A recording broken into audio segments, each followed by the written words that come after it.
Hi, Gordon here with another edition of the Unscripted Series. And this week I'm going to talk a little bit about my, love-hate relationship with social media. Now, I love the internet. I use it all the time. I don't know how we did things without it. How did someone doing what we're doing find wood and parts and information? It is an incredibly valuable resource.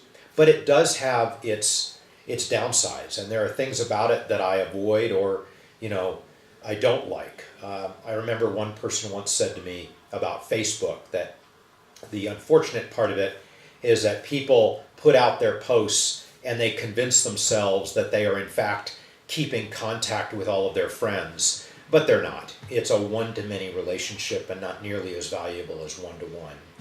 And a good friend of ours stayed in our house not long ago, and she wrote us a handwritten letter after she left. And I'll keep that letter, maybe forever, because in today's day and age, do you ever get, a handwritten letter?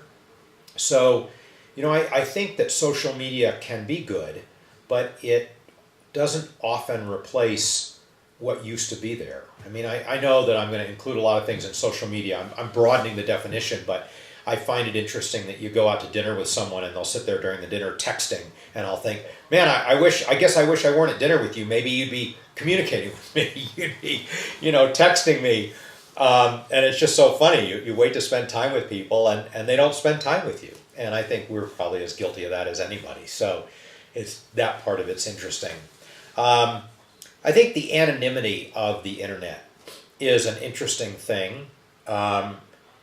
It's good because when people want to post a negative review, they can do it in an anonymous way and help others. But it has its downsides. I remember when I was learning to drive, my dad saying to me, problem with a car is you put a person behind 1 ton of steel and they think they're invincible.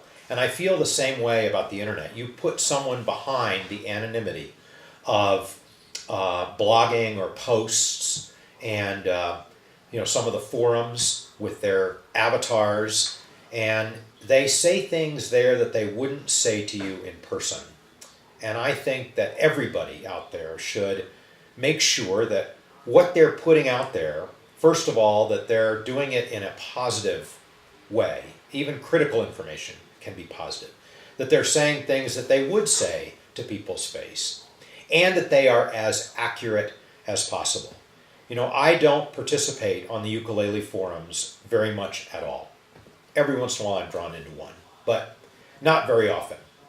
And the reason for that, I think, is that I have an incredibly compulsive personality, and I find so much misinformation out there on the ukulele forums, and it drives me nuts. I think I would spend all my time trying to correct it, but trying in vain.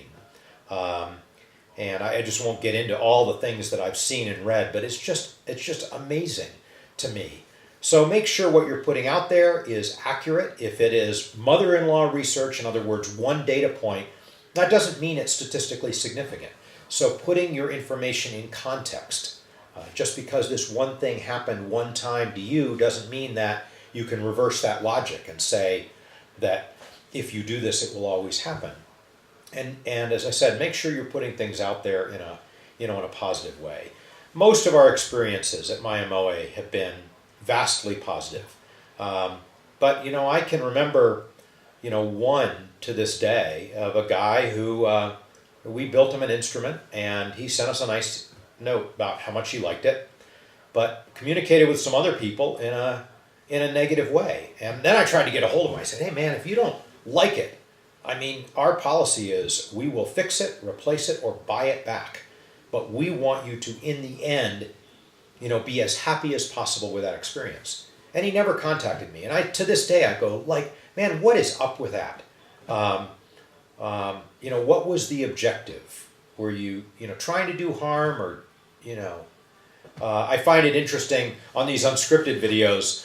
I did one like a few weeks ago on applying the True Oil finish, and someone on YouTube put a dislike on it, and I'm thinking what don't you like? Was my hair not good that day? Should I have Did I shave too much or not enough? Was the video shaky? Do you not like True Oil? Do you not like the way I applied it?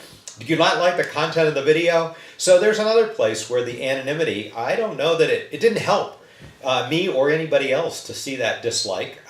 It's like, hey, if you disagree with something or don't like it, let me know, because we're certainly out there to do our best and to continue to improve.